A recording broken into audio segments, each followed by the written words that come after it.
Hello. Ooh, that's not right. Hello, everybody, and welcome to the 108th episode of the HSBG podcast. I'm your host, Educated Collins. I'm here with my constant co-host, Shady Bunny. Shady, how you doing? Doing excellent, Collins. Excited for today's episodes and our special guest. Yes, we also have a very special guest with us here as well, JeefHS, a well-renowned, I need to move your name actually, well-renowned player, participated in a lot of Lobby Legends, consistently gets rank 1, very skilled at the game, makes it look too easy is my issue sometimes when I'm watching him, just like, wow, he just made that work. And very, very fun, likes playing mechs, but everyone likes playing mechs right now, so pretty cool. How you doing, Chief? I'm good. Thanks for having me. Pretty excited.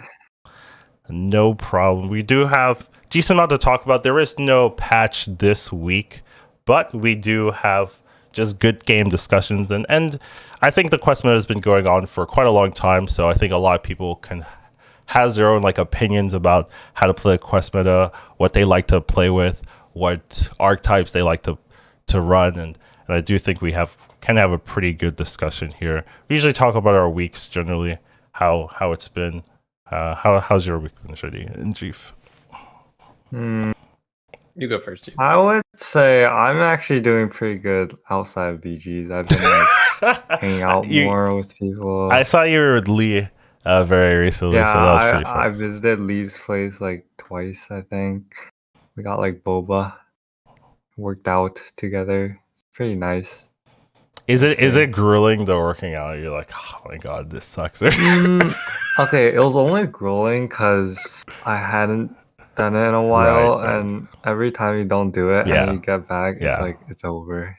Yeah, I definitely know that so feeling. bad. The first days, it's your body kicks you like, oh, did you forget? Yeah, this is why you don't forget. If you're ever think about skipping gym day, just think about the pain it'll be to go to the gym. It's very bad. Yeah. Anyways, it was fun. Oh, happy to hear that. I'm big on working out. For sure. Yes, you are. I'm always happy to see people on the path.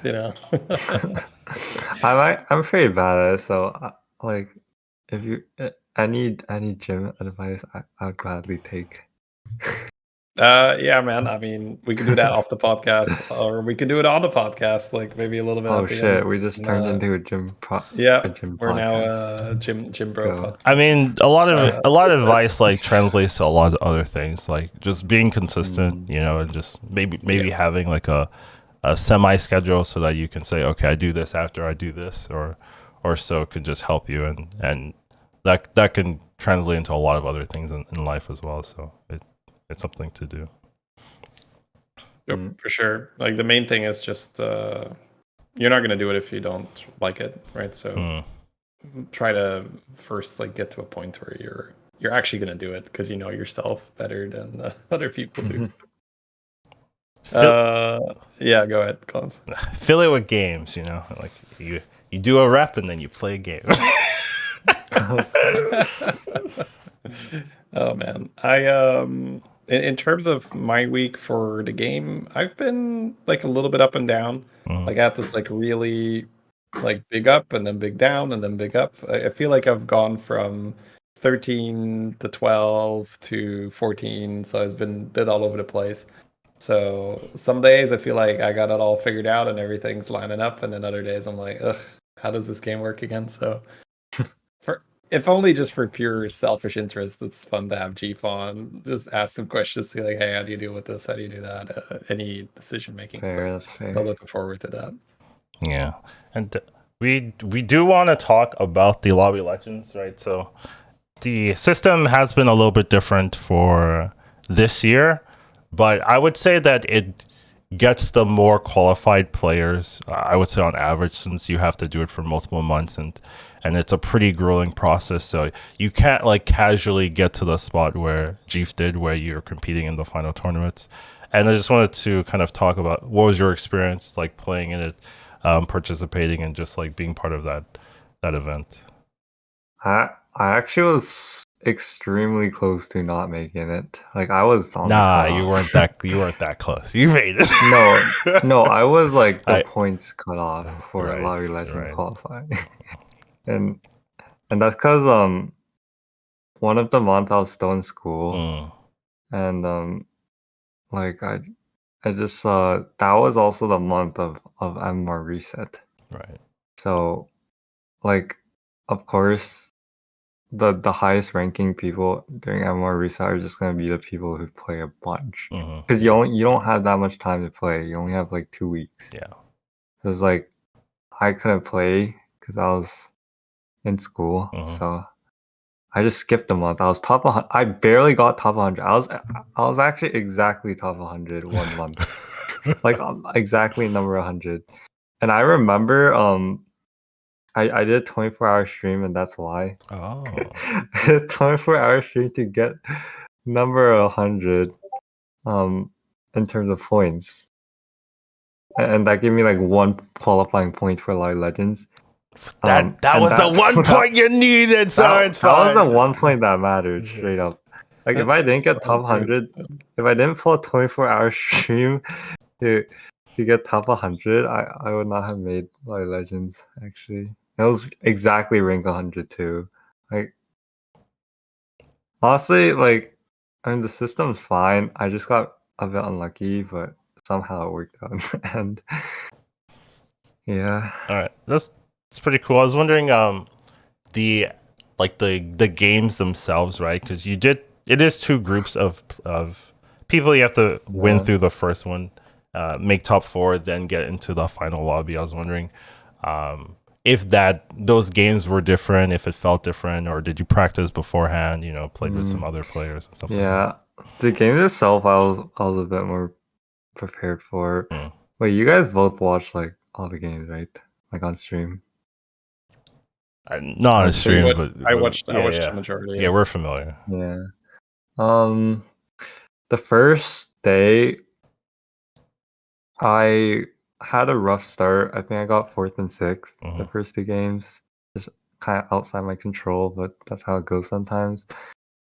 And then the last game, I actually got interviewed because I won the last game, I think. The last game went pretty well for me, but I picked I think the funniest moment was like me picking Wheel of Yaxeron on stream and just did absolutely nothing the whole game. Like it was completely garbage. Like I finished it like honestly pretty fast.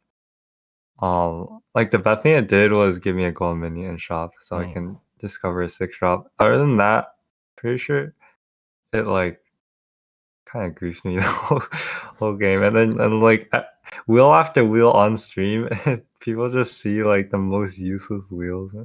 I thought it was pretty amusing, but I still won, so it was fine. I played a pretty sick undead board on Yasharaj. Not sure if you guys remembered. It's a while ago, but at any point, if you have details that you want to share, go for it. Yeah, I think basically what happens was I tripled a Nervian Deathstormer into Operatic Vulture, I think. So that was bad. And then I'm pretty sure I just like tempoed from there and hit Fell Stompers. Right. I took the golden minion from my quest to 6-drop, hit Fell Stomper and just tempoed from there, and because Lottery Legends is like so tempo heavy, like that just worked out. That is something I always find interesting when it comes to like very, very high level play. When you're playing normal, you can kind of like get away with scaling and like have these insane boards and just still win. However, when it comes to like Lobby Legends competition, people still have that insane board. Like they still get there. It's just that scaling part is just like super high tempo, and they just find a way to transition from very high tempo to like insanely late game boards in like Yeah, for 1-2 sure, for turns, and it's like, how do you do that? Like No, consistent. that's something for sure that like it's explosive scaling. Yeah, That's what it yeah, is. Like that's why like you don't even think about Caligos and that type of scaling because it's right. not explosive. Yeah. It's all about explosive scaling.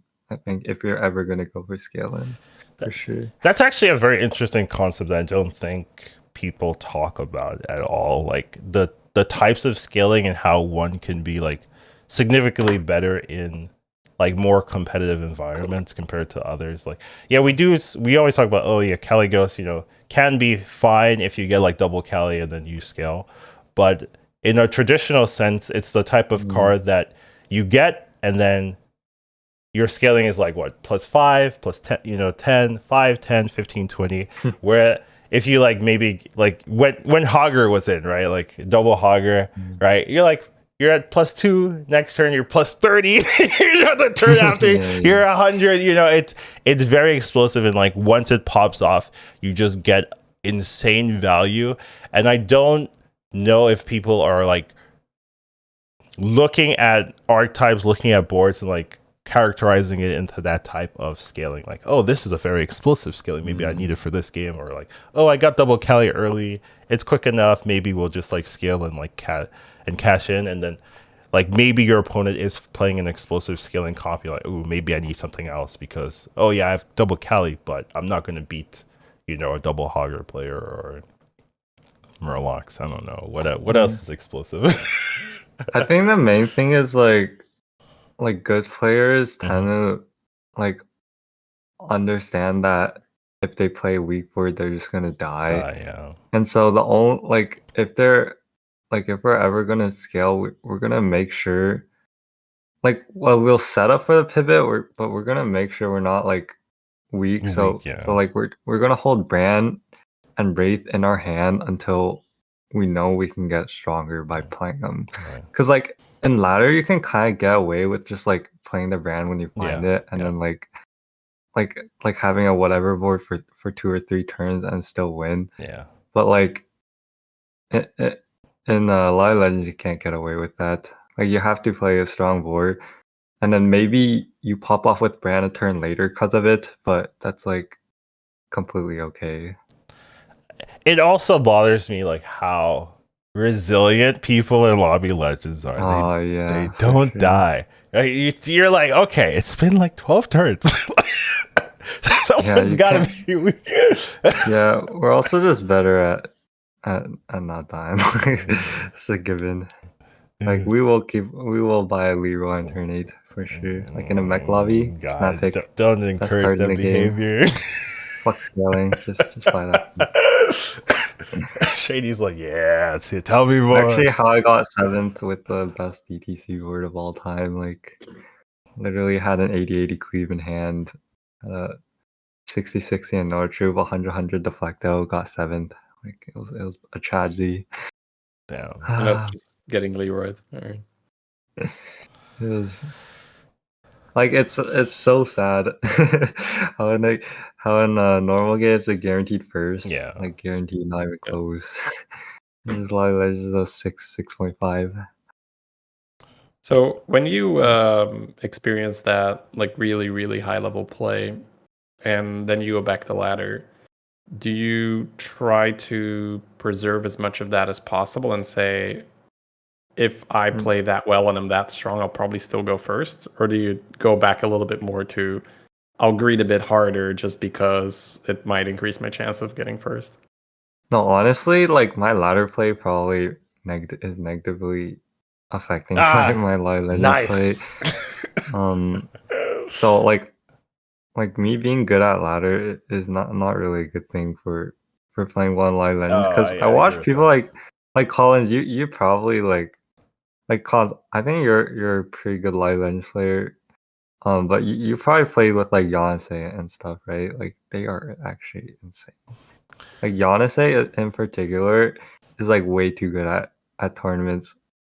like he will pull up with like strong boards every single time you face them. Like they are never weak. It's like stuff like that. Like they always know how to be strong, even if it's like the roachiest shit ever.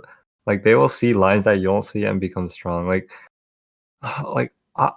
like Simfall and stuff like that. Like, they'll just pull up Kirkus Simfall and win the lobby somehow. I don't even know, man. Uh, It's insane. in terms of my play, I don't actually know if I'm better in tournaments. The maybe advantage that I would have is that I'm very used to being in situations where I have no idea what to do. And that tends to happen a lot in tournaments for some reason, just because the pressure of the opponents always like affect my Oh, true. gameplay. So because my opponents are playing very differently than I'm used to, I get put into situations I don't normally see before, where I'm like, ooh, if I play normal, I'm going to die, so I have to do something different, Yeah. right? And I'm used to doing that something different a lot, so I could maybe adapt. But generally, I would say that I've been influenced by ranked play, right? Like where playing greedy is usually rewarded as long as you're safe, and using your brain. So sometimes when I know, but sometimes like at the beginning of a tournament, I'm still in kind of like ranked mode, and then after the first game, I'm like, maybe I should have been a little bit more respectful of what I'm doing. So it's that kind of experience, I think, for myself. No, my number one lapse of knowledge when it comes to like this tournament is probably Hero Select, Hero because selecting. um I was trying to like learn as much as possible Right. and identify what I was doing wrong after Lottie Legends, because I know for a fact that the other players are just better than me. I don't know if it's because of experience or what, but they were just better. Like I'm not gonna like deny that. Cause like how is Yase and Waterloo, and it's not like they're high rolling, they just have more knowledge. Yeah. So I was trying to seek that knowledge. Hero select is definitely part, like for sure. If you pick a hero that cannot help you the first 5 turns, you're guaranteed 8. Like not even kidding. Like you think I'm exaggerating? You pick Zyrella in Light Legends, you're guaranteed 8.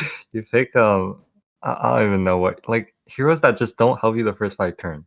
Like I mean there's a lot of them, right? Like Zyrella is the actually the most typical example, What do but you mean by don't help you the first 5 turns? Do you mean like they just don't have good tempo early, or like yeah, you can't get triples with them early, or what is? it's just like does not help you win fights. It does not help you do anything. Like Zyrella and Vorden. Vorden is another huge example. If you take Right. Vorden in Light Legends, you're also guaranteed it. I don't know what to say. Like, What does Vorden do? and that's not true at all in Arden. ladder. Like Vorden and Oh, Zyrella are Varden. really good Yeah. ladder heroes, right? Yeah. And Yeah. so like actually picking the wrong hero has definitely just killed my Light Legends runs before. Like I picked Vorden, and it was the fastest save of my life, because the hero just does not help you No, the first yeah, 5 6 it doesn't turns. do It anything. just cannot. You cannot pick the hero.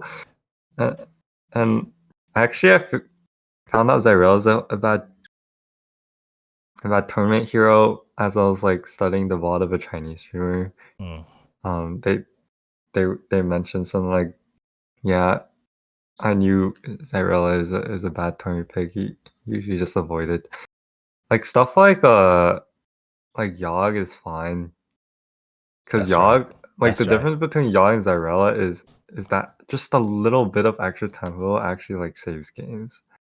And yeah, and Zyrella is just too greedy, I would It's say. too Just hopeful. yeah, I would say, where you're playing Lobby Legends. These people are good, and your game plan is, well, in 5 6 turns, maybe I can get a triple off this hero. Like yeah. that's not going to be very reliable, because these players will play scaling heroes and then still get their triples, right? Because they'll Yeah, and that triple that Zyrella wants, if you hit it, it's not good enough. Like if Yeah, you go you're not for a winning. triple, That's true. turn 6, you are still weak. Yeah. You get triple into a baby crush on turn 6, and you are still weak on Zyrella. Because like expect to face your Lich Kings and Alakirs and Wag Toggles and whatnot and Tamsins and just completely steamrolled every single fight of like the first 6 turns and start the game at 2 HP. Like just expect that if you're picking Zyrella. Yeah, No. it's a problem because since everyone knows that you need to play tempo, if you're the odd man out, right? If you're picking that scaling hero, everyone just punishes you and hits you hard, and there's no like room to recover. Where sometimes in ladder, there's like that window where you're fighting someone that also is being greedy, right? So even though both of you are like pretty weak, the fight isn't disastrous. But once it comes to ladder, everyone is full tempo, full tempo, full tempo, full tempo. And if you're like, okay, I just need to survive this one turn, and then I pop off, right? You're at 2, or you're dead, and you just don't have that window that you get to do in rank. So that's definitely something I've noticed as well, where it can be really hard to pick those heroes that struggle, and definitely the hero selection is a big deal. And that sometimes It's a huge deal. Yeah, like that's probably I think that's the reason. Like it might not seem like a big deal, but it really is. It really is. Like it can just end your game on the spot. Like not even exaggerating. Yeah, it's been maybe one of my 2 most important issues like for Hearthstone since the beginning, right? The hero selection is imbalanced, and minions deal like summon minions Hero deal selection more than in one. general is actually pretty okay right now. Well, in quest meta, I would agree. Yeah, in quest meta, But yeah, I would say. I mean, I could say that because like because you're ranked play, 1, like, yeah. those of you who don't know, I got like I'm ranked 3 EU free to play, so I only have 2 heroes, and it's like that's plenty evidence to say that hero selection doesn't matter too much. Like it's honestly pretty well balanced. I haven't been too sad. Like there's sometimes where I have to take Cthulhu and it's not even like that bad. Because like the armor actually balances out most heroes pretty well. Like honestly. Yeah, that's definitely something that we hear a lot where like, oh, it's pay to win, or like how far can you realistically get, without getting the pass. And I do refer to what was it again, Babofat got rank 1 at some point, free to play. You're rank 3 right now, which I mean that's pretty interchangeable at that stage. So yeah, especially quest meta, I find that even outside of quest meta, it hurts, but it's just not as big of a deal as most people make it out to be. I think but you have to be willing to sort of play a boring game. If you're not offered what you want, you might want to just it can never be that boring. Like winning is not boring. Yeah, but you know what I'm trying to say, right? Just get to the though and all that. And I think some people like they just want to have as much chance as playing a Catleewix game as possible, right? And doing something along those lines because that's more fun than like more incrementally building up your power. All right, good stuff. You want to talk a bit more about Lobby Legends cons, or we'll just move on generally? I mean, there is that. Did you want to talk about that finals lobby? And I didn't talk about. I mean, finals lobby. So I mean, finals lobby. Yeah, I thought a lot. I was thinking a lot about Lobby Legends. Final lobby. Final lobby. I don't think I played that bad. okay. I couldn't like. I was doing some reviewing. Like, my hero selections were fine. I got ETC twice. Oh. The first game I steamrolled everyone because I got the Quillwar buddy plus Blood Moon, And Blood Moon at that time was like the freest win of your Blood life. Moon, I think, is still free. To be fair, like Blood Moon is actually like so. it's getting worse and worse, Huh. like because Blizzard keeps nerfing it. Oh yeah.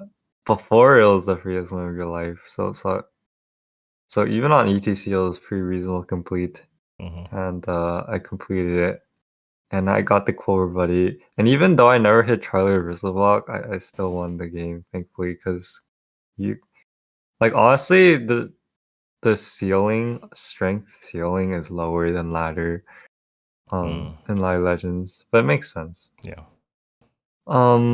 Second game should be a first.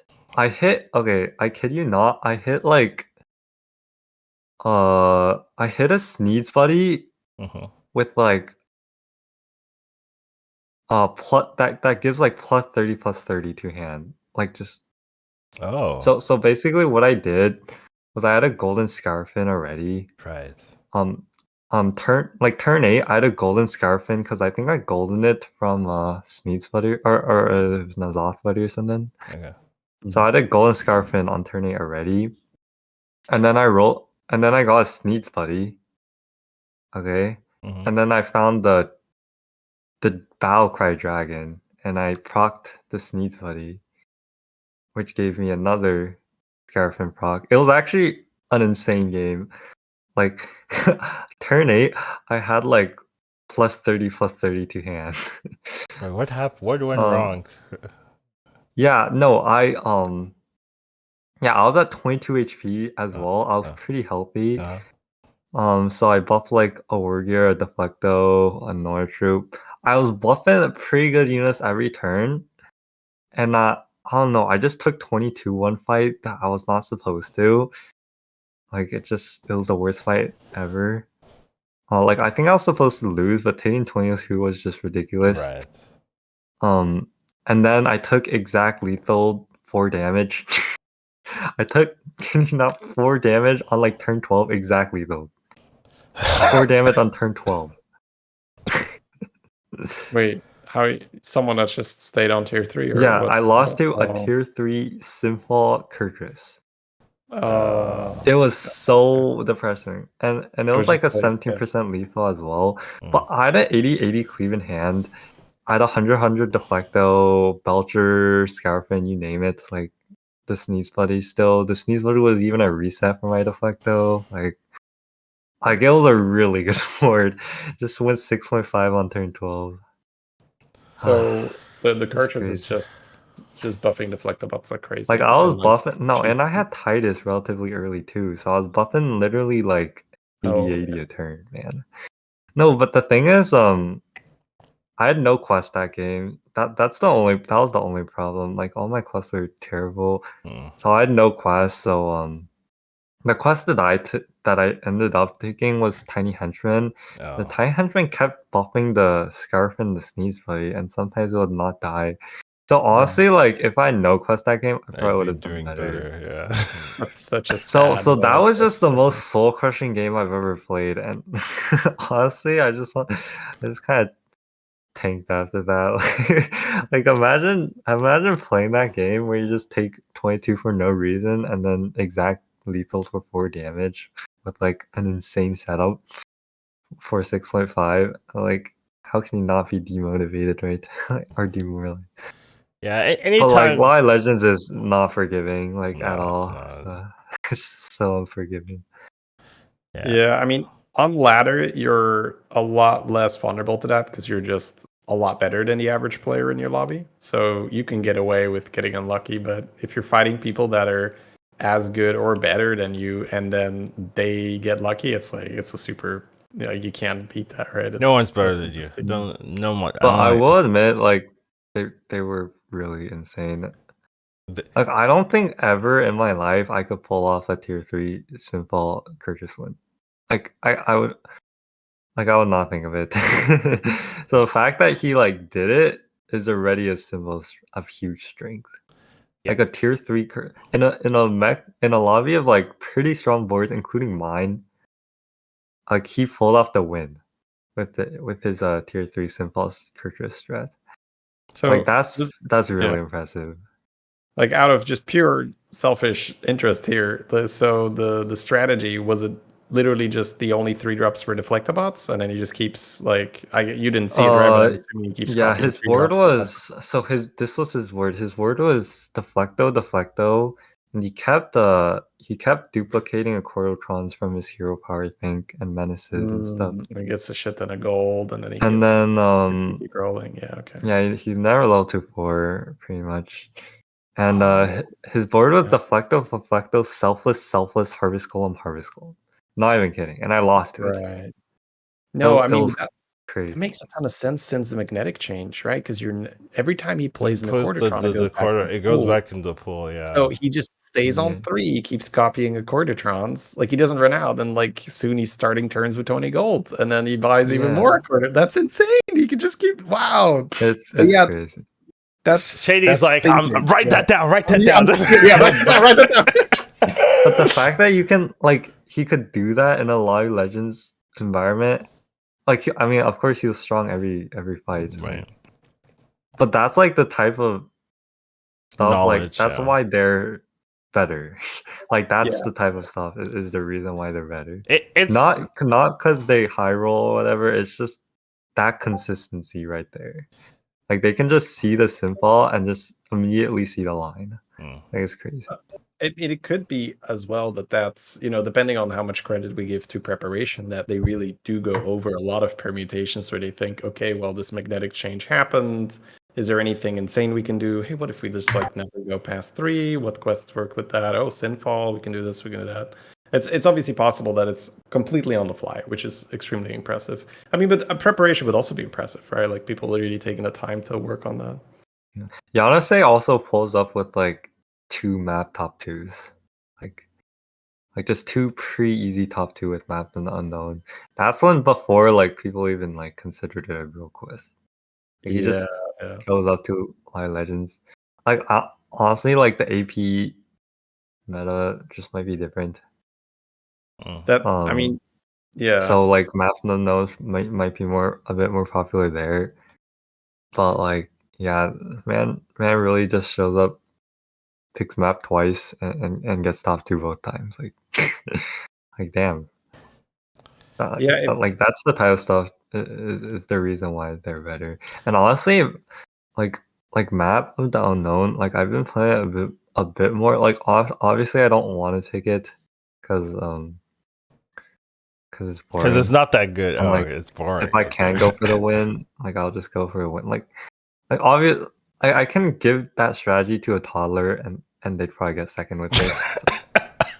But I mean, if elementals and murlocs are in, and Maxos, and then cycling Ellies and murlocs is just so strong. Elemental Tad just makes the comp actually good. I've been playing it actually. It's not very bad. It's actually a guaranteed top 3. I'm not even kidding. As long as you get the setup. This is why we have you on the podcast, right?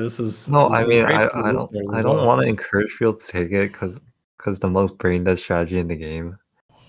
That makes it even better. See, write that down.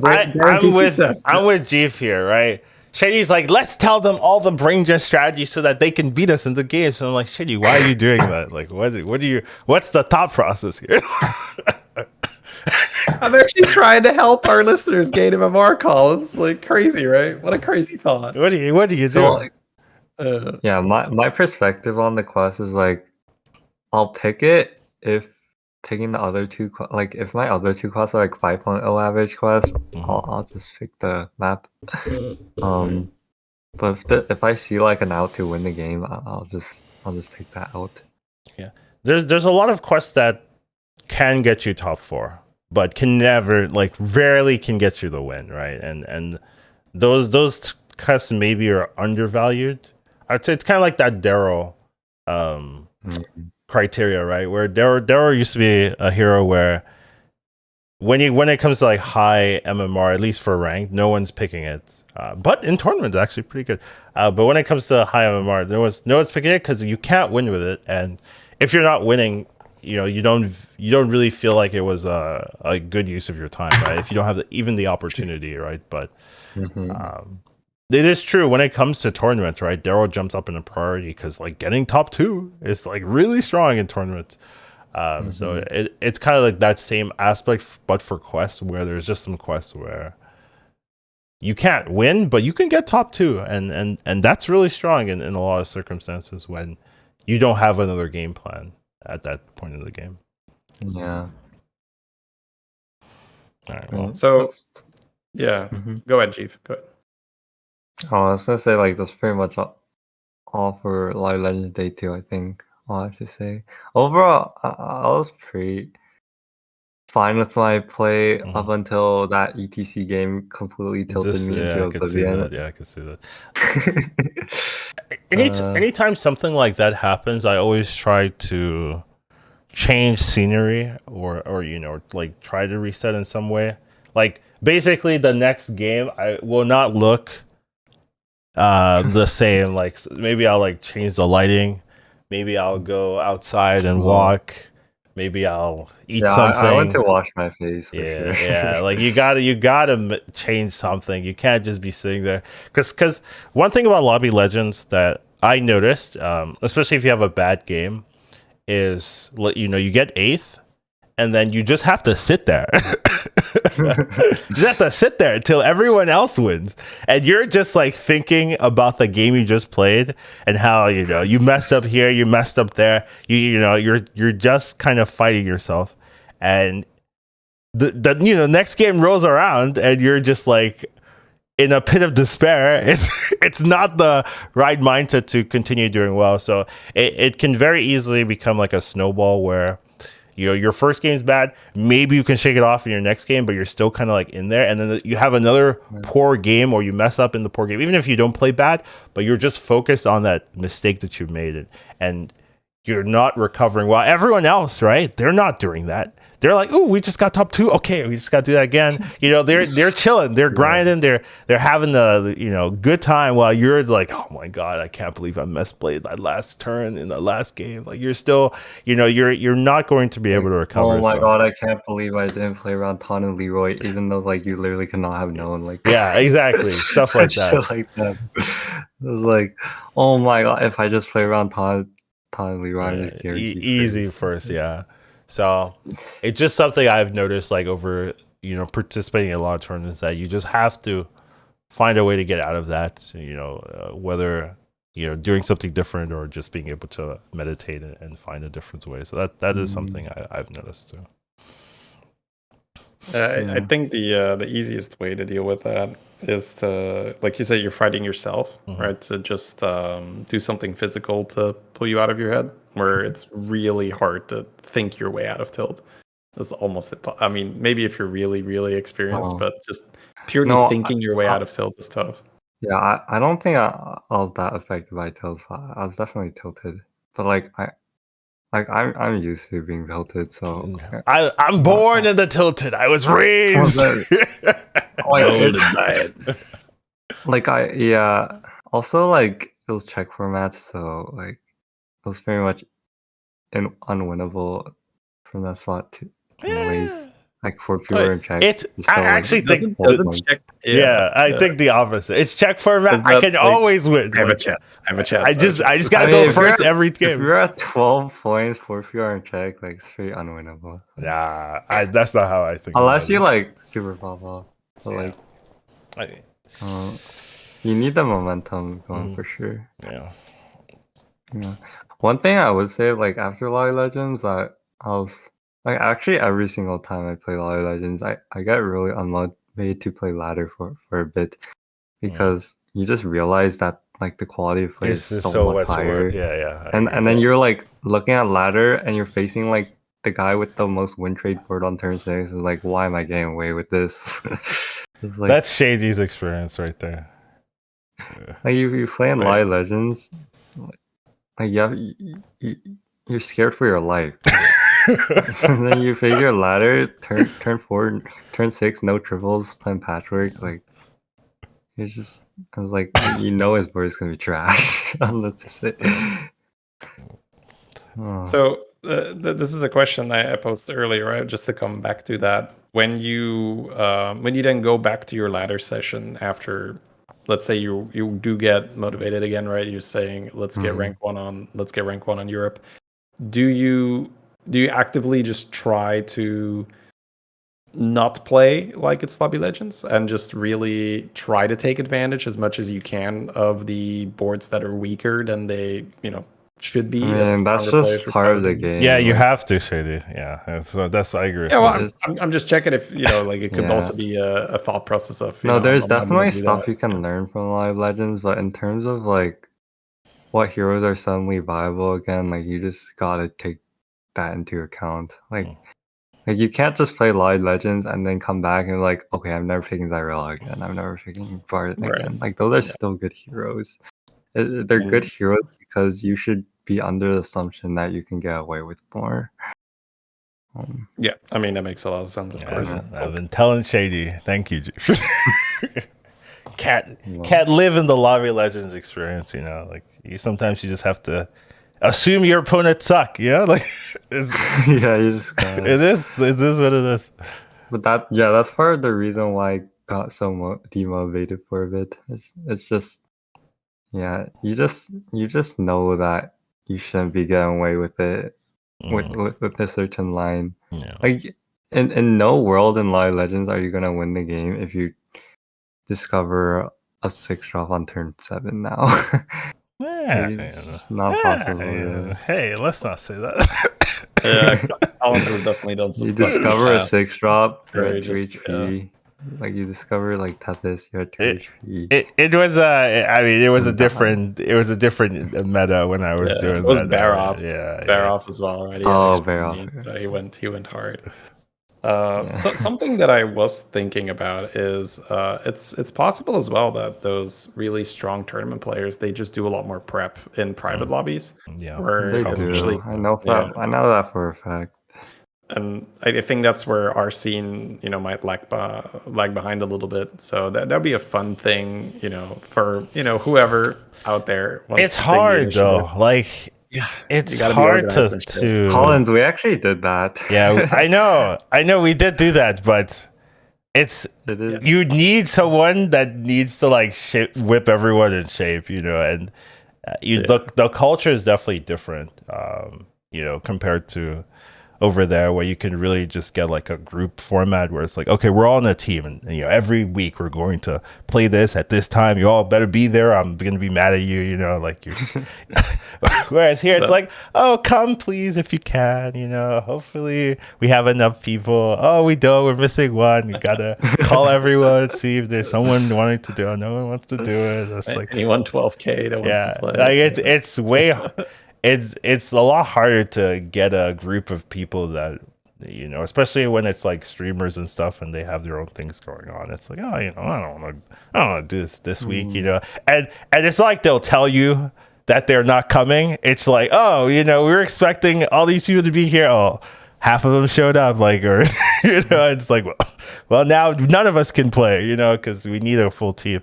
So it's rough, for sure. I think what was most effective from experience is like if there's if it's broadcasted to be an event. Like I remember Poppy hosted a scrim of like eight players. Yeah.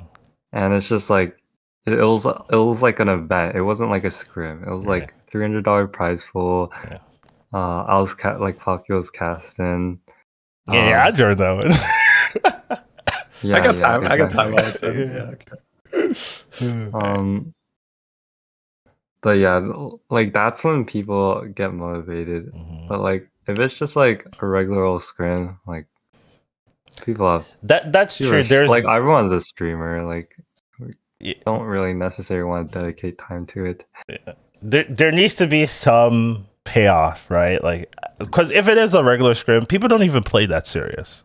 Like you're just scrimming and people are like, I'm just gonna level, whatever, I don't care. Like there's no but you put a prize pool next to it, it's like, oh, I have $25. And also like the fact that like it's broadcasted. Yeah, you can't be trolling, right? People are just like, what is Collins doing here?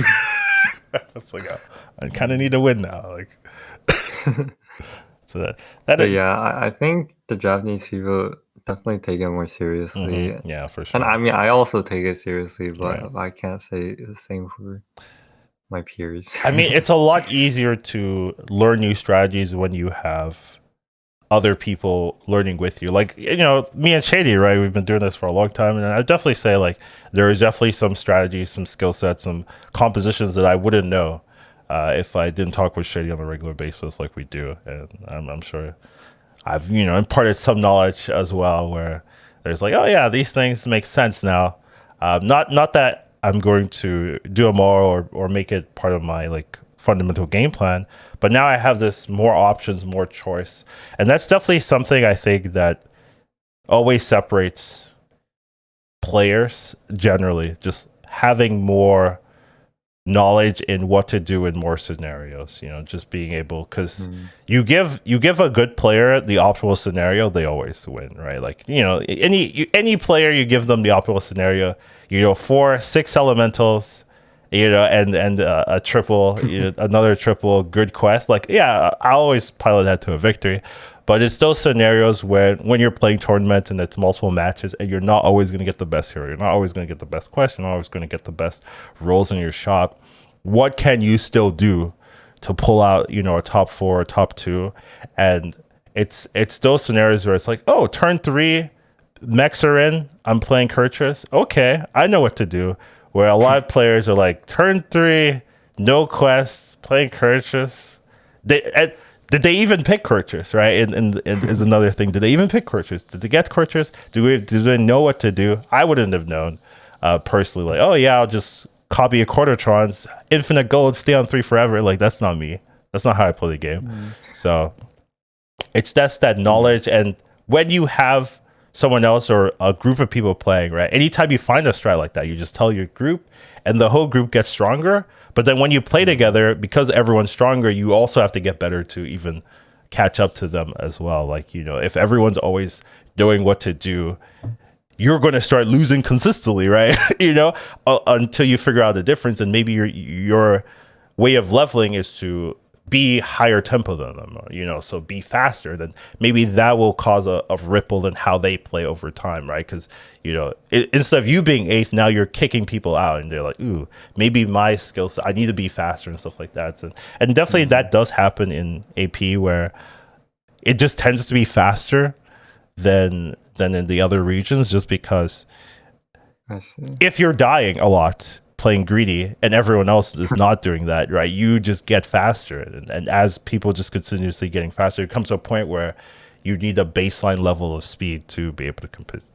It's kind of the concept of Nash equilibrium. Yeah. Like the Nash equilibrium is everyone playing solid tempo, and if you deviate, you're getting 8th. Yeah. And that does tend to like magically transform anytime you play a lobby, like a legends lobby. It's just like, oh, everyone's just way more tempo now. Then you go back to ranked, and it's like, oh, I could just do nothing for 4 turns. It's fine. No, yesterday I had a ladder game. I won after getting DC'd on turn 8. Like I was gonna buy a shop, and it DC'd me 20 seconds left, so I didn't. Still won. I have had some ladder games where I skipped turn 1, like DC'd, or it skipped turn 2, or it skipped turn 3. And I think to myself, I'm screwed, right? Because I'm thinking like, oh, in Lobby Legends, I'm dead here. But in ladder, I find a way to like pull off and still get the win. So, yeah, for sure. Yeah, so I've skipped turn 5 as well before. Yeah. It's crazy, and I still won. It's crazy, right? You're like, you think to yourself, it's over. You're like, there's no chance, but you can find a way. Yeah, like these guys are actually rolling down turn 6. Like I don't even know what they're doing. These guys are just AFKing and getting a drink turn 6, and just rolling it down. Very true. I think that's actually true though. Like I think people don't realize sometimes that they're not gonna improve staying down, but they do it anyways because they're scared. Right. Like that's actually a pretty common problem. So you're saying it's more a just vague. The problem is they're being vague, where they don't know specifically what's going on. They have this feeling of scared because not good board, should Yeah, roll, but they then they don't. don't realize that they're rolling for like nothing. Yeah, there's like 1 or 2 buyable cards maybe Yeah, that they want, exactly. so they should be leveling instead and increasing the pool of things. They Yeah, can have. that's something. That's a good point. Like something you should always be thinking about when you're playing is what are you looking for, right? And if you can't answer that, you have a problem generally. And I think a lot of players, especially if they're not like super experienced, just kind of go in and they're like, I'll see it and then maybe we'll get there. But when it comes to like lobbies, like legend lobbies, you have to actually have a game plan in mind, at least like, oh, I'll do this, I'll do that, because for surely the other players do. And if it takes you a turn longer to set up your game plan because you don't actually know what it is, that turn can be the difference between victory and death. And always be flexible, right? If they give you a better game plan, take it. But it's always relevant to know that you should be pushing for this line with this comp, with this hero, with this quest.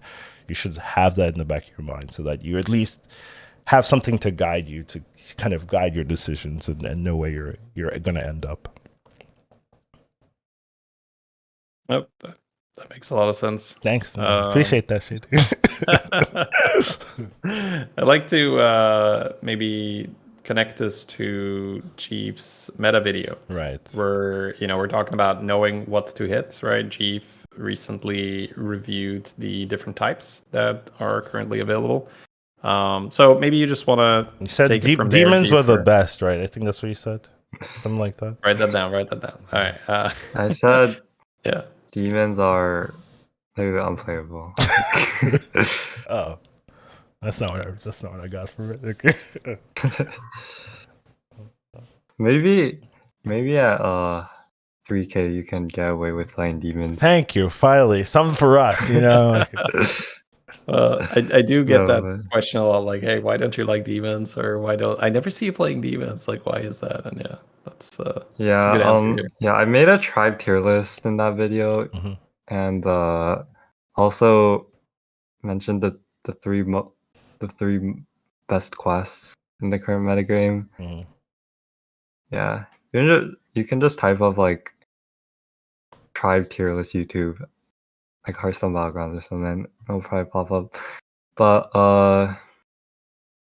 yeah, I'm pretty happy with like the best and worst tribes. I think if I were to do it again, I'd probably rate pirates a little higher. I put pirates in B tier. Okay. But honestly, like I'm looking at my VODs and stuff, and I play pirates a lot.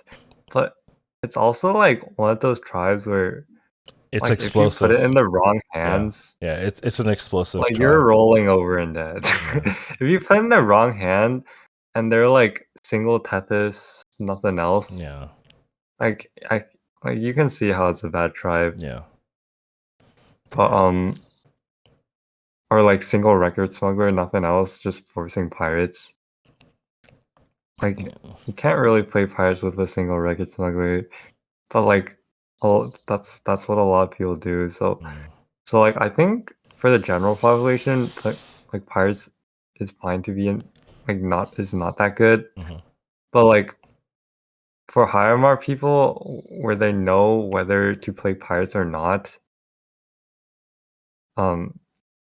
like pirates suddenly becomes a really good tribe.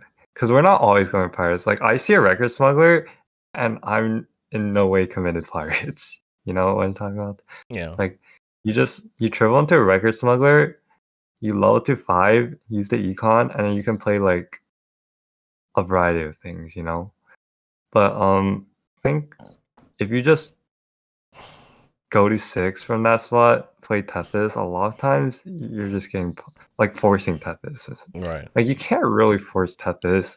That's like the problem with the comp. Like it's just not like you can't really force a tier 6 strategy because it's like you can't really level for one card. So like if you're gonna die, like if your game plan is Tethys equals win, no Tethys equals die. That's not a very good strategy. Huh, I need to change my outlook. Let me write this down. So if that's your strategy, it might be better to just open up a bit and maybe not play pirates and play like even like bees or something. Like you don't like just play what your shop gives you. Where's Beast in your ranking actually? A Beast is A tier. Yeah, I'm pretty happy with like everything except I think Pirates is B tier for the general population, but I actually like if you look at my or XQ1 games, like Pirates are definitely one of the better tribes. But that's because like we know when to go Pirates, and I can't say that's true for like a lot of people.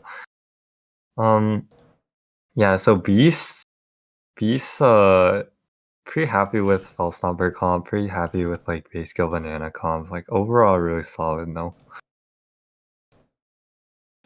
It's the base skill really makes a big difference, right? So if Murlocs are out, do you still put beasts on A or would you lower them a tier? I mean, like you can go Turbulent Tombs, Octosar, like yeah, sure. I would say I still go Beast a good amount. Like it's a game winning out for sure. There are lobbies like very tempo like Mech Undead Beast lobbies where you just win with like a Fellstomper. Not even kidding. You just find a Fellstomper and win. So like these are definitely solid. Like Reborn Fellstomper, Reborn Coiler, Nora Troop, and that's already like GG's. Not even kidding. So you call them tempo lobbies because there's just access to a lot of stuff that's strong early, right? Like let's say there's no Deflecto bot, there's no beasts in the lobby, you're gonna open up stuff like Magma Lock more or a dealer, etc. Yeah, you're not really scaling like Magma Lock or dealer in like a Mech Piece Undead lobby. I think Mech Piece Undead is like what are you even scaling for? Just tempo. Yeah, no time. You're just gonna get Deflectobotted or Stompered or whatnot. Deflectobotted or Undeaded or Fellstomped and yeah. Yeah, but I mean, even that is very, very good to think about, right? Where you look at what's available in the lobby and then see how that warps what your opponents are going to be playing, and then asking, do I have time to play any of these slower compositions? Yeah. Like Mech Beast Undead can make like quests, some quests like some quests that are typically good, like Treasure Vault or Friends, like can suddenly just go down in value just because of the tribes. Like what are you even cycling? You're not forcing elemental, surely. That makes a lot of sense for sure. Yeah. You do have Nagas in B. I was wondering about I do think like Atissa composition isn't very strong, but what about the Lover Lurker and just running the crooners over and over? Yeah, so from my experience, I mean it's definitely OP with Hammer, but that's not the thing anymore. Right. From my experience, Zesty Crooner does not see a lot of play. And when it does see play, it always feels bad. So like you're never really that happy rolling for 2 cards.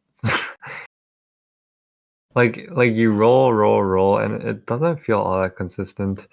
So like you can only with Scepter Nagas, it's obviously broken. Okay. So we're just assuming it's not Scepter Nagas.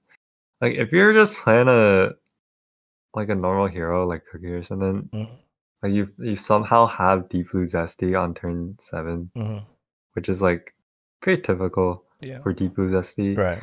Like it never really feels great just rolling it and rolling for these 2 cards. Like it's not a very clean strategy, I think. Like I mean that's obviously what you have to do. Yeah. Like you can't level. Yeah. But like you're not like I feel like you're never really that happy.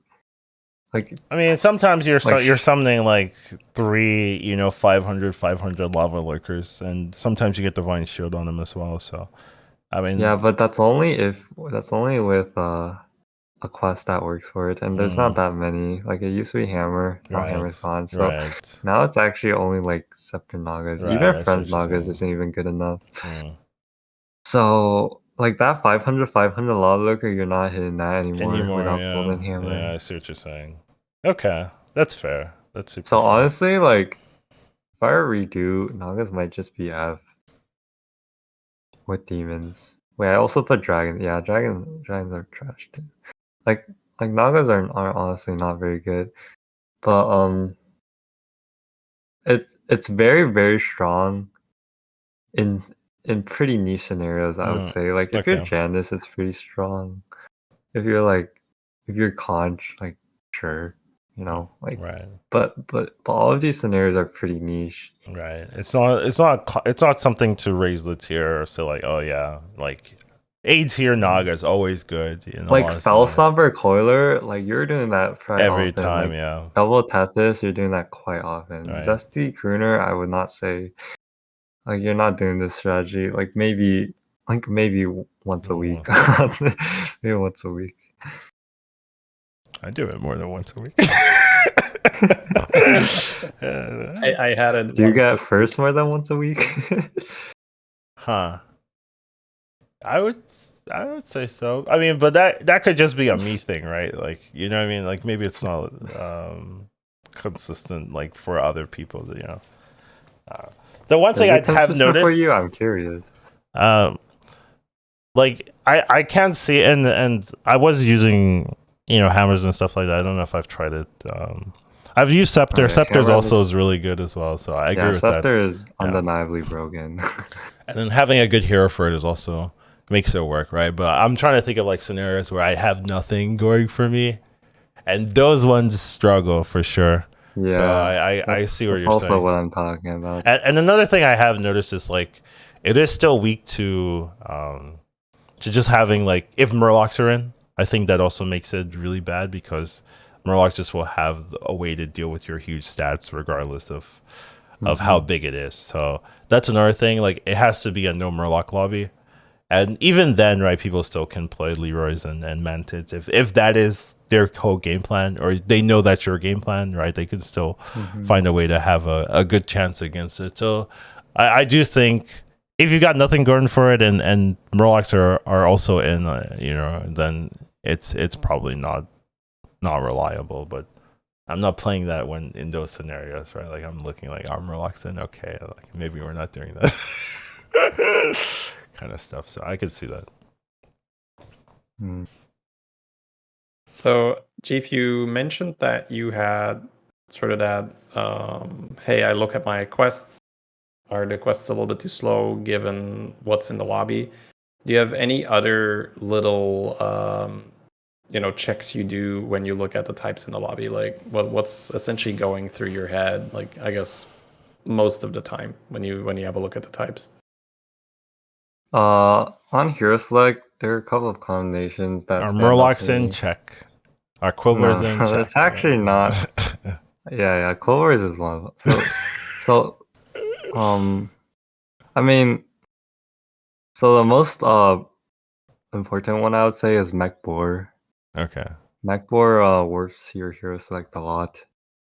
Just having a reliable tier 3 strategy to increase your outs makes like a lot of heroes better. And like if it's a high roll ally like LA Pirate, no mech. These consistent heroes like I don't know, Tamsin or whatever, like your generic tempo hero, suddenly become a lot less good because you don't have that out on tier 3 anymore, and they have a harder time power leveling. So having mech board makes you a lot more want to pick a tempo hero and just save HP and then go into mechs, right? Like it's a good strategy. The other combination, I know a lot of people value Beast Murloc. I honestly don't that much. I don't play Slamma that much. And I don't usually like forcing Scarafin Slamma, even though I'll play it from time to time, but it's not as good of a strategy to me as to other people. Because a lot of time I just don't hit the base kill, but I don't know. That's just I me. hear you. I'm with you. This freaking base kill, Like, dude, rolling if down. you play mech war, like you don't hit the gem splitter, at least you have like double profit and you're still cycling gems and stuff. Like there are multiple ways you can play mech war. Right. There's like one way you can play slammer, and if you don't hit everything, it's not gonna be good. So yeah, the other combination I guess is mech beast undead. That just determines whether you're gonna scale or not. But this is like really high MR stuff. I was saying there's a lot there to impact in terms of like that one statement is like, oh, so he's looking at two different archetypes, and then the values of different types of heroes are adjusting based on the values of what exact combinations of archetypes are in the lobby. Like, it's not something you can make a list for. Yeah, and also like you can easily get to like 14k without this knowledge, I would say. I probably.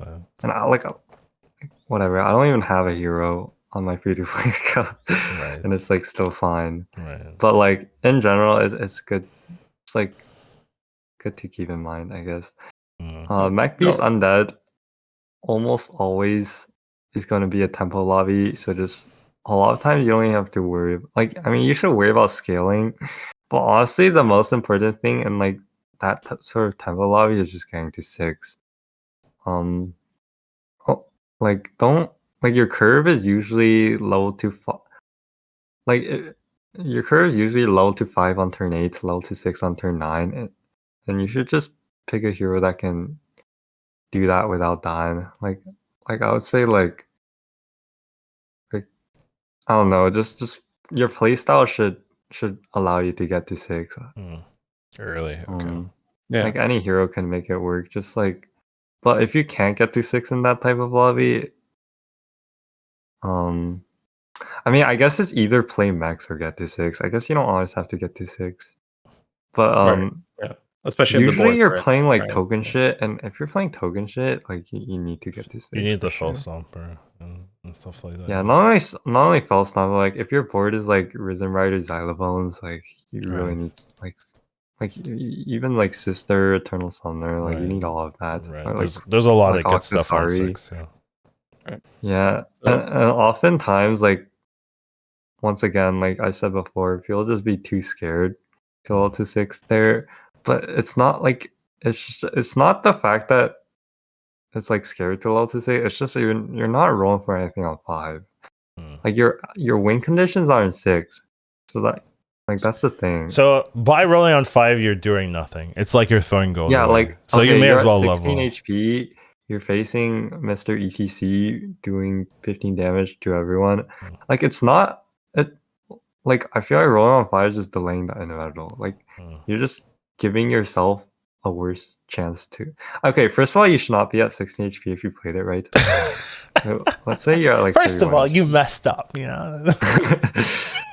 Let's say you're at 31 HP facing Mr. ETC and you're on tier 5 turn 8. Like, it's pretty reasonable. Okay. Like you're not like what are you rolling for? Pale Scale Croclisk, and then you're just weaker the next fight. So like you just have to just like I don't think I ever roll on 5 in that spot. Like that's McBeast Undead. It's like so important to just identify your outs. And none of your outs are on 5. Like you're not here to buy Malabears and like have a bad board, you know. You gotta at least aim for the Octosari and Falstomper and stuff, and you can still buy Pale Scale Crocolisk on tier 6. Like it's a good card, but like rolling on 5 for Pale Scale Crocolisk is not what you want to be doing, right? Yeah, that makes sense. And don't be worried that some of the advice might be too niche to apply. You know, just applies to what, let's say 200 people or whatever. It's that's why you're here, really. Like it's also fun, right? When you interview a great player, you don't interview like a great sports player and be like, well, I can't talk about my process because it doesn't apply to the hobby player or whatever, right? Like people are interested, right? So it's totally fine. Get as specific about your games if you would like to. And I mean, for me, I play a lot, and this is still helpful. Shay's like, this applies to me exactly. Like, oh yeah. Yeah, I'm full selfish here. Like, yeah, keep going. Step by step. What's all this? Because it's very, and I think that's also fun to listen to, right? But it's absolutely appreciated. It's good stuff for sure. Yeah. In terms of other tribes, Nagas is a nothing tribe, Demons is a nothing tribe, Dragons is a nothing tribe. Damn, hating on these like tribes. those tribes. If they're in a lobby, just pretend it's not. Yeah, so if those three are in, it's two types. You go for it. Like the other two are playable. Sure. Yeah, LA Pirate are definitely impactful.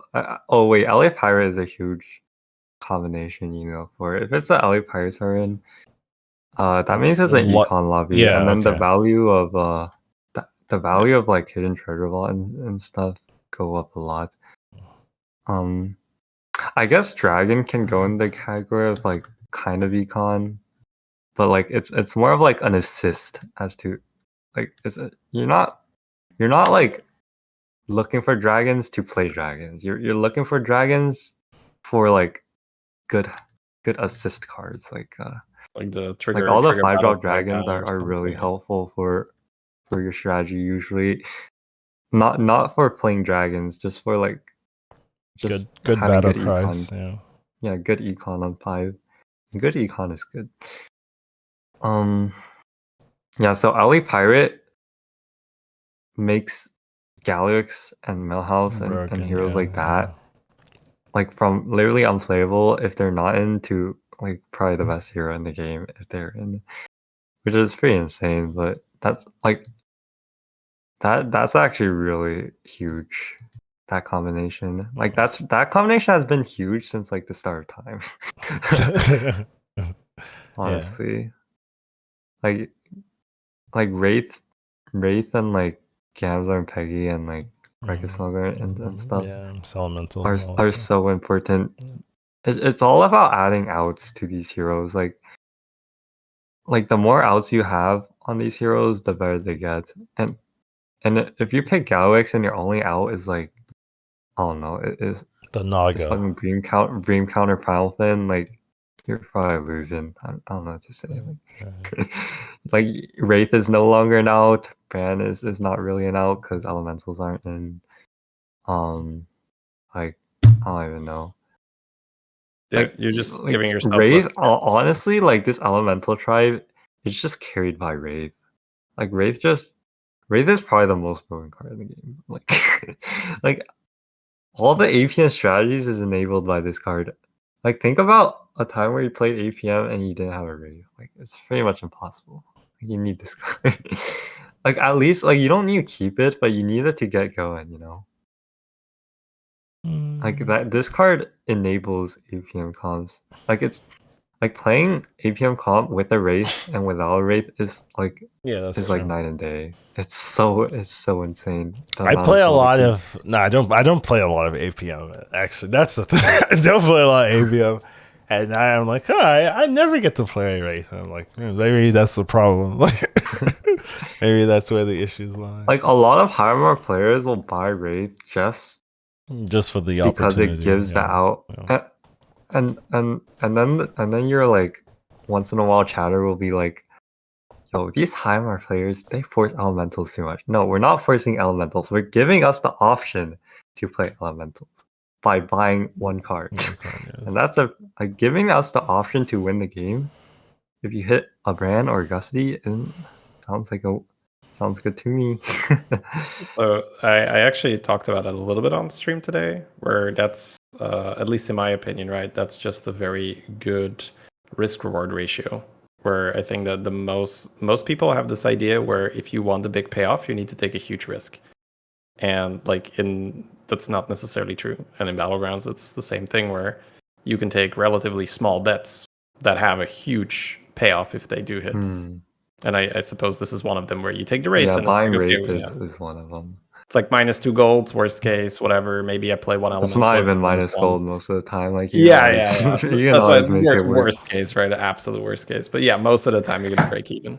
it's gonna save for the roll. So yeah, that's a good example. That makes sense. That's a nice concept, right there. So, I did Yeah. want to talk about some of the hero tiers. It's nice to look at HS Replay, see what they think Oh, is I haven't strong. checked that actually. Yeah, I should check that. if we look right now, top best hero is Putricide. Oh, I had no idea, honestly. Does that make sense That's to you guys? Is that I that makes a ton see of sense. this with the more like French-speaking community. I see them on Twitter sometimes, right? And I know that Citro posted a 16K screenshot, and that was a Putricide first. And I was just like, I was curious. I was like, how do you do that?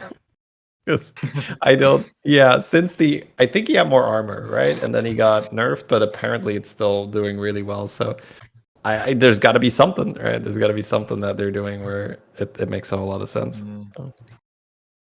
I honestly, I'm surprised that's the best here in the game. Yeah, me too. That's what I'm thought it was saying. solid. I can see Jandis. Yeah, I can is see really Jandis good. as well. But Putricide, best here in the game. Lurk number 6. Does that surprise you at all? Oh, what the? I never picked Lurk. Well, this is we're talking still small data set, right? It's 11K and above. But still, right? Usually it's not. It can't be that wrong. Yeah, Plurgal, huh? There's always things to learn about some of this data set. Maybe there are heroes we're just under prioritizing, or there are different ways of piloting a hero that maybe we're not fully utilizing here. And of these heroes, I would be happy to pick Janice. Yeah. Or honestly, not many of those. ETC. I'd be happy to pick Janice or ETC. Those are the ones I think jump out as well in terms of. What about Tess? I think Tess is also. I'd be happy to take Tess as well. Okay. Yeah. But I think I got a change in armor, so it might not be as good as it shows. And I mean, this is, I guess, it's current patch, right? So it's only been 4 days of data, so it should be pretty reliable. Well, 7 days, I guess, 7 days of data.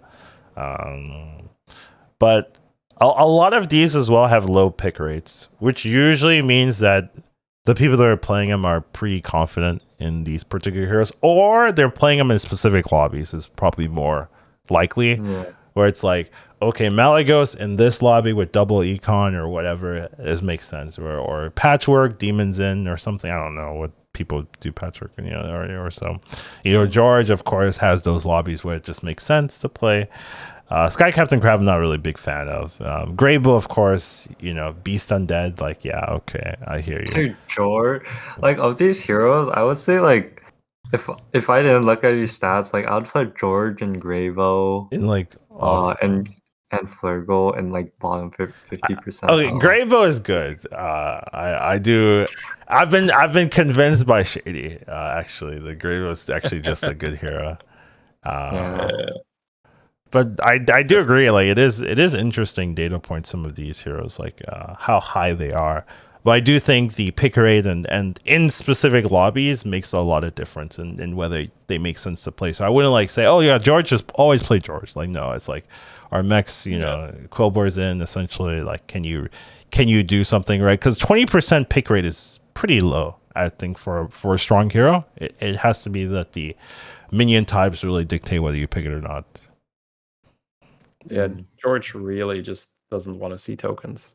As many of the mech and that beast guys out. And then if you can get the perfect lobby, right, which is no mech, no beasts, no demons, no undead, and then Quillbore in. Yeah. That's actually pretty solid because then you could just find that gem guy, the guy that boosts the attack. Yeah. And then you can shield whatever you like, right? You can shield cleave Gem Splitter is obviously really good, but if you get the gems the other one, if you get the gems to go high in attack, right? And then you have gems you can kind of just build your board, but it's extremely niche, I'd say, because there's not many times where that actually lines up where you get offered a George and all those minion types are out and Quillbores are in. Who's the highest picked hero in this? Don't cheat.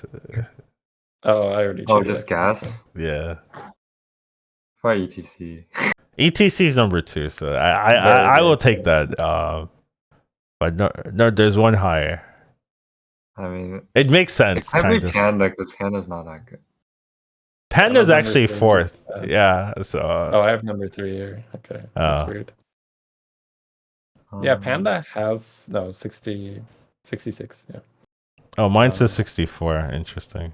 Oh, okay. I'm on top 1% last 7 days. Yeah, I'm at current patch, which is slightly more than 7 Right. days. So Okay. yeah. Good. But okay.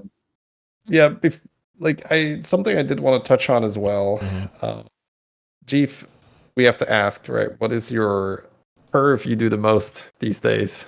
Is there I mean, it's kind of a stupid question. Is there any Jeef curving going on or not I mean, at all? I am partial to Jeep curve on a lot of heroes, Right. especially those with 2-mana hero powers. Like if you give me Rat King or Yogg or Zyrella, I'm Jeep curving most of the time with the token start instead of standard curve. Just because I think Death Rattle 1-drops are so important for quests. Like, like if you give me like Mana Saver and like Imprisoner, like that's the minion I'm pretty happy buying. So like Chief Curve having that extra Death Rattle could matter a lot. You know, like instead of just leveling and hoping you get a good chop. I see. Anyways, but the curve I do most is standard for sure. Okay. And I 3-on-3 like once in a blue moon. Okay. And what no reform curving? Like if I have a Scalawag start, I'm rolling twice instead of leveling, guaranteed. Like I'm not 3-on-3 with the Scally start.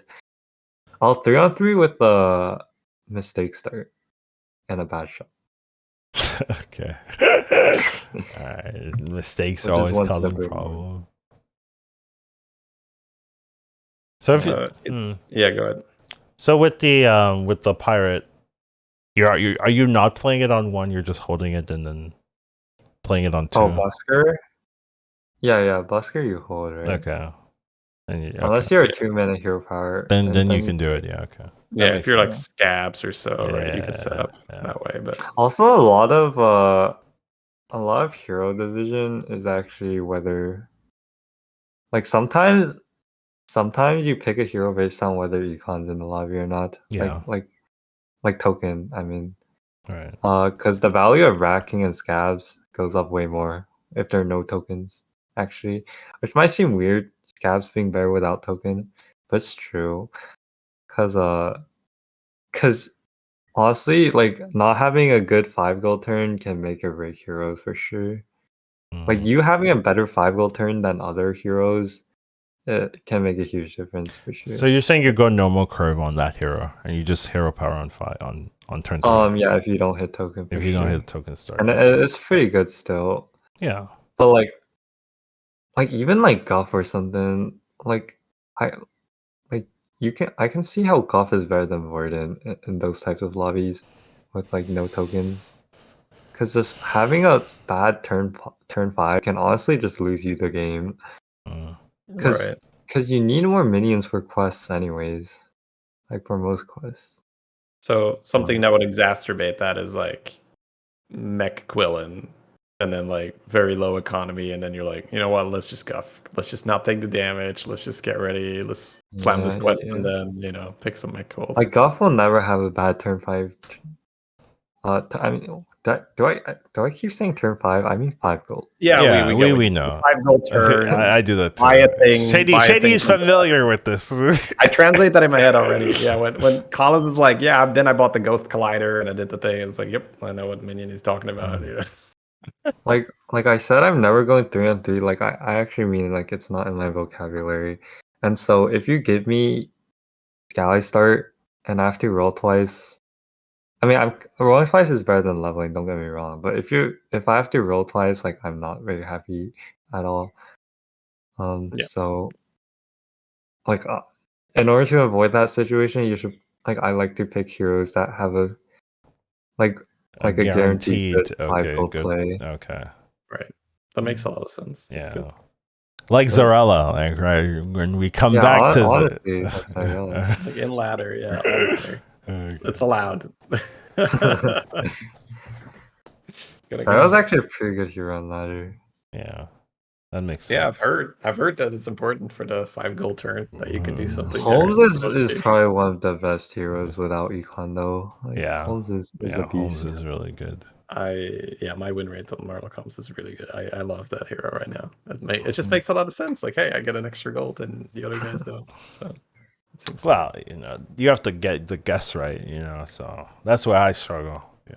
Marlock Holmes. I can't figure it out. It's kind of rare, but sometimes they do serve you with like it's an elemental, and then both the Selly and the anomaly do the same combat versus what the other person has, and it's actually like, oh god, I actually just have to guess here. Most of the time, and then you hit Selly, and it's not right, and you're like, why would they pick the other one? It doesn't make sense, and you're just tilted for the rest of the game. I hear you. Same. Why weren't they offered this elemental in their shop? What a bad play. Yesterday I picked Holmes. I had a bet on Eudora turn 4. You're showing a triple. You guys can. I mean, you guys probably will know what the right one is because I'm bringing it up.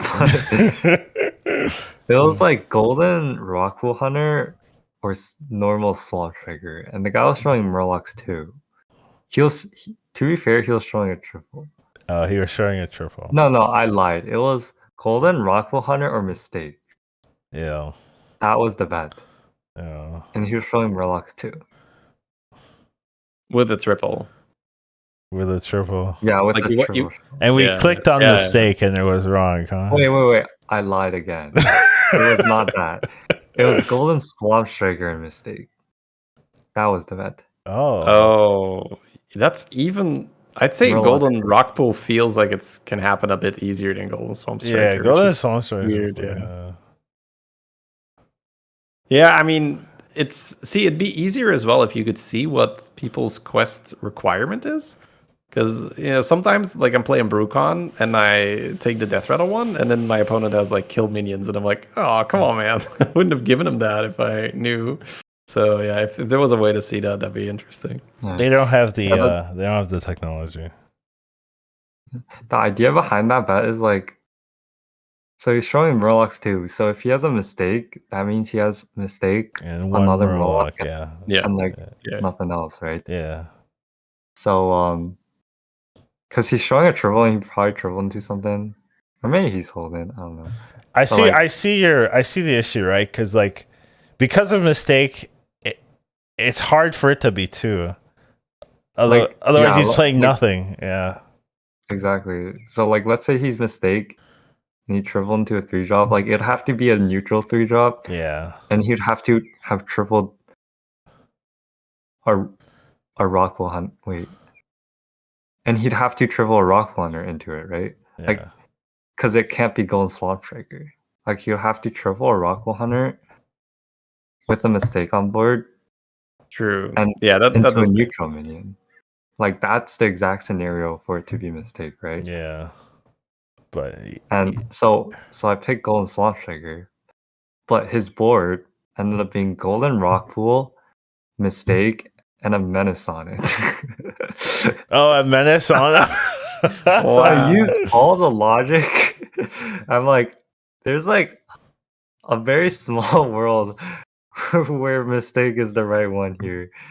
But he tripled the Rockpool into a Menace and attached the Menace on the Mistake.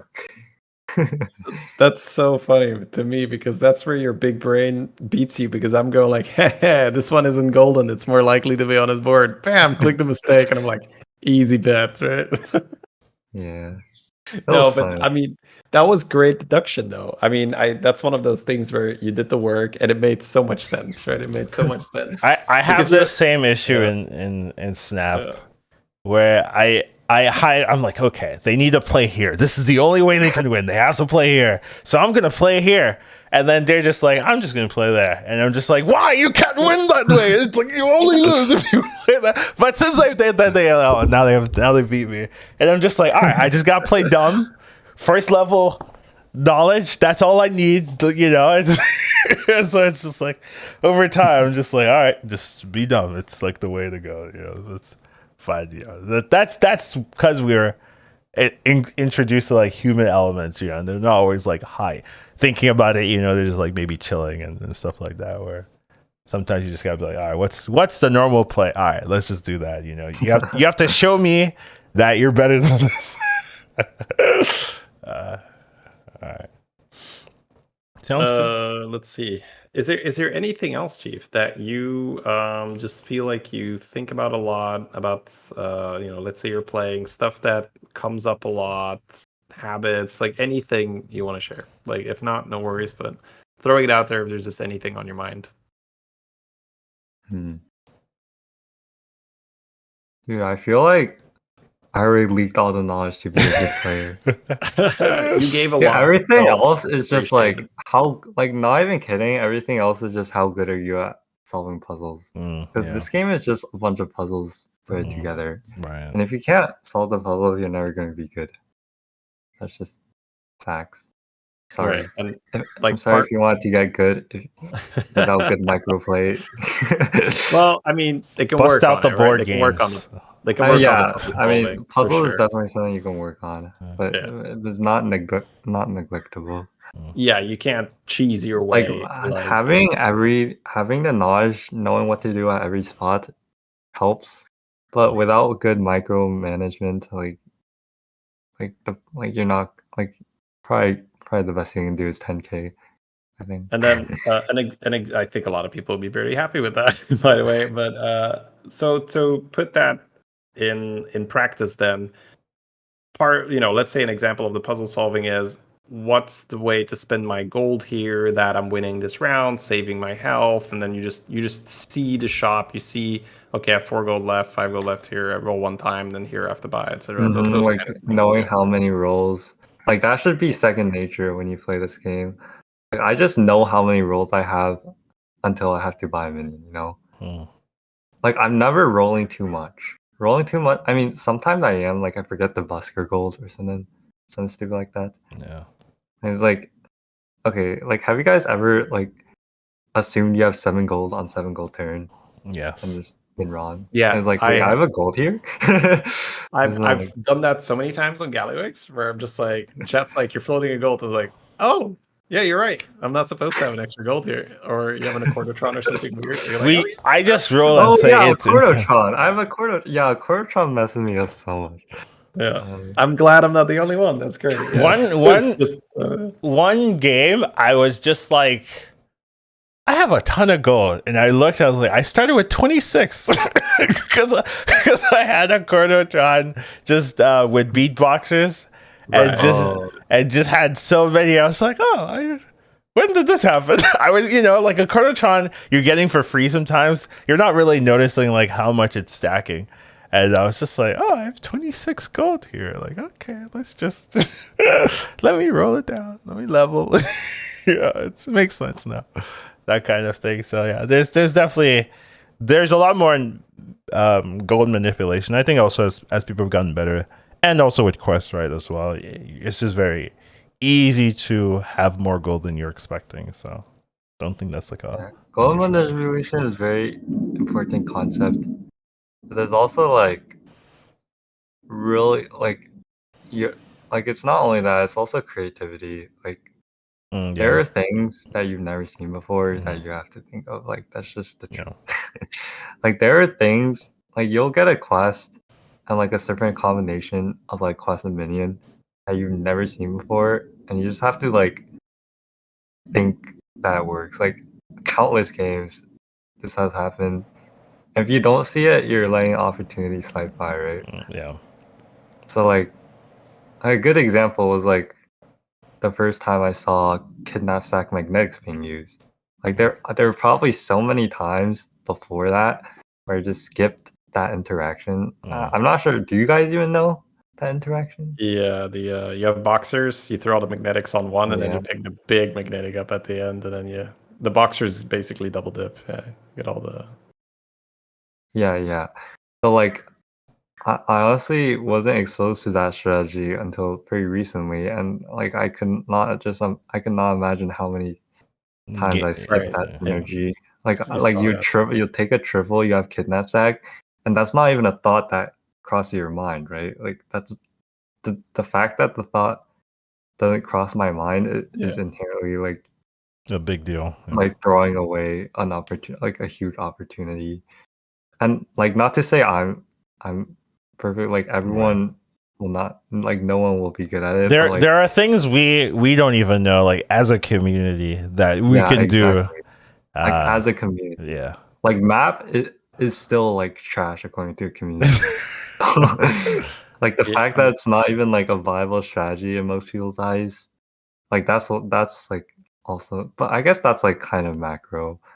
Right. But thinking outside of the box and creatively, it is like kind of in line with solving puzzles, right? It's just like you need to see new lines that you've never seen before. Like that's probably what makes like the best VG player is the ability. Like the best VG player by definition is never gonna just only copy other people. Like that, then they Yeah, won't be so- the best. So They should be the best. I actually think the best player could become the best by just copying, as long as he does that religiously and has multiple like players' toolboxes in their arsenal.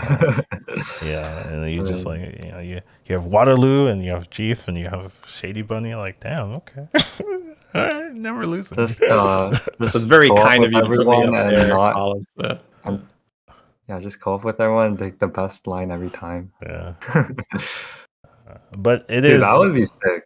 It would be, right? Yeah, I mean, Just have like in my Twitch chat, it's just like the top 10 of each trigger. And then like if someone says like an interesting thing, yeah. I'll just do That it. would be very, very interesting if you could have like everyone in a region like play the same game, you know, like versus other people in other regions. Like, hey, you're all playing this one game, you know, like 2 representatives per region, you know, and then they take like, you know, 10 or maybe 10's too much, like 5 people per. And then you're all just discussing the game. That would be like kind of disgustingly cool. The amount of like different strategies you'll see. Oh my god, yeah. Then again, Yeah, I would say gold efficiency is like the most important micro skill like the most important micro skill in the game. yeah. What about macro Like skills? you spectate like an AK player. Oh yeah. And you see their floating gold left and right, like they're rolling Yeah. for fun. They're fucking. you get that cringy feeling, like, oh no, you can't do that. No, that's no, like I know. Yeah. Sometimes when you spectate, right, you kind of get to see what the real world is like. You know, it's like, oh, it's like that. Where maybe people take it for granted when Yeah. you watch a stream. Yeah. How easy it looks. managing gold is. Yeah. Like it's not that easy. But like yeah, you have to. yeah, streamers are pretty good at doing it at this point. Like just not wasting gold, right? Like just roll, like improving your board is always better than rolling, and we realize that. Like if you give me the choice of buying like a Google to feast or like rolling to buy or I guess like double buying a good shop, right? Mhm. As opposed to like rolling for a premium unit. Like that happens a lot. Like if if you have 6 gold left, Mhm. you have like 5 minions. Mhm. Like you're just buying 2 things. You're not rolling for like premiums. Like as long as it's acceptable, I guess. Yeah. Yeah, and that's that then And that's like changes. gold. Go ahead. That's just like how using your gold. But yeah, like we don't want to like roll 3 times and not have a full board and waste 3 gold. Like rolling gold is effectively wasting gold in the early game. Yeah, I could see the argument there for sure. So. And also like curve is also probably in the micro. Is it in the micro? Yeah, it's probably in the micro category, like curve selection. Because curve selection is kind of hand in hand with gold usage. Because taking the right curve is ultimately like the best way to use your gold. Yeah. Yeah, that that I can see that because it happens again, right? You're a streamer. We're all streamers here. It happens a lot in chat where somebody makes a suggestion and then you ask, wait, but what do you do two turns later then? Because we're thinking about that, right? We're like, oh, I need that's elemental. I need that in 2 turns, right? When I go up 8 gold, I cycle, sell this, I can buy a 3-drop. And they're like, oh, I wasn't thinking about that. I just, it's like, why don't we sell an extra minion here, waste the gold to marginally improve our board as opposed to save that gold for a bigger spike in a turn or No, two. don't get me wrong. When I was like 3K Andy, I was watching Grip. I played Swally turn 1 too. Don't worry, guys. But I learned. I was Why like, you gotta do him like why that? don't you just play the Swally turn 1? I mean, actually, eventually it became viable with Jeep Curve, but but that was an accident. Maybe that's why I played Jeep Curve. I really wanted to play my Slavies turn 1. Okay, how do I make this correct? Yeah. Origins of Jeep Curve, you heard it first.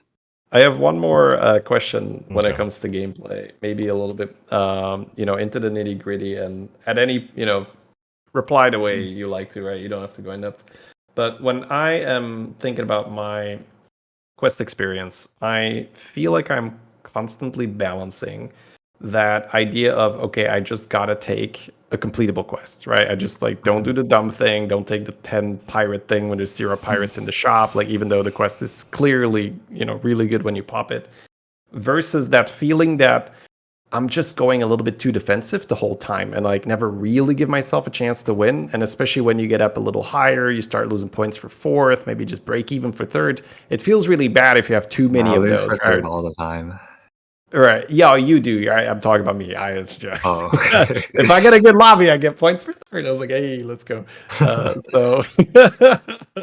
So does that, is that in your mind at all? Is that something you recognize? Is that something I'm past that? What do you think about it? I'm pretty confident that I can top 2 with most quests. I think, yeah, that concern, that concern doesn't really bother me. If I pick Menagerie Mayhem, it's not like I'm sacrificing my ability to top 2. I'm pretty happy with it, honestly. And Mech Murloc Menagerie Mayhem is actually a really good quest. Yeah, I'm pretty confident I can top 2 with Mirror Shield, Divine Armor, pretty much anything. Okay, the really bad quests I'm not confident top 2ing with are Smoking Gun, Ritual Dagger. I don't think I can make those quests work. Snicker Snacks. Jumping on the Smoking Gun, right? Is that just blanket statement, or is that when tokens aren't really in? Because I don't hate smoking guns with tokens. That's kind of a blanket statement. Maybe that's although I should problem, I probably undervalue it in token lobbies, but in general, isn't it too hard for how strong it is? It all depends, right, on how you. If you have to go really out of your way. Yeah. The other day on Sire, I had to trigger 10 Death Elves for it. Really? Yes, that's a rough one. So if your board isn't double mana saver at that time, right? Yeah. Yeah. Basically, yeah. I'm top 2 in most, or maybe not top 2. Maybe top 2 is a little hard to say, but top 3. I think I'm top 3ing with.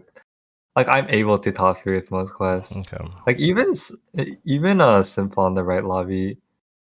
I think I'm able to top 3. Simple's really not that bad. Soul Pact, I'm able to do it.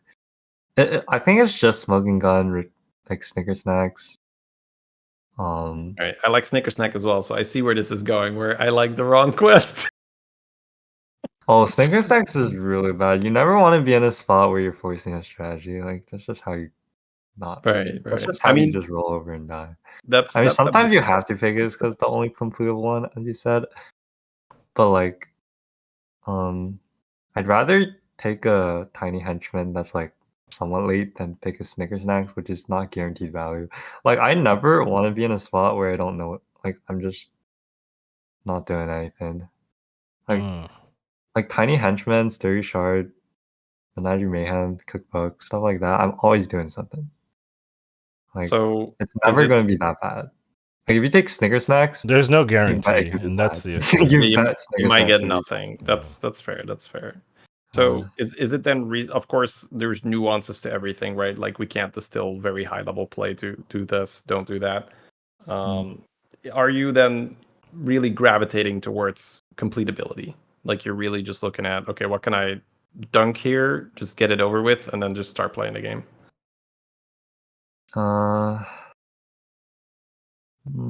Most of the time, yeah. Okay. Unless you know, like it's all too hard to say. Absolutely right. I That's why I agree. gave that. Yeah. It's too hard. So, but maybe to help you out, like just throwing something out. Like your risk reward thing, or your complete ability, like how strong of the reward is completely subjective at this point, and it just depends on how much weight you put on the strength of the reward. Because like we can look at their rewards and weigh it completely differently, and thus we would pick different quests. Like that's very fair.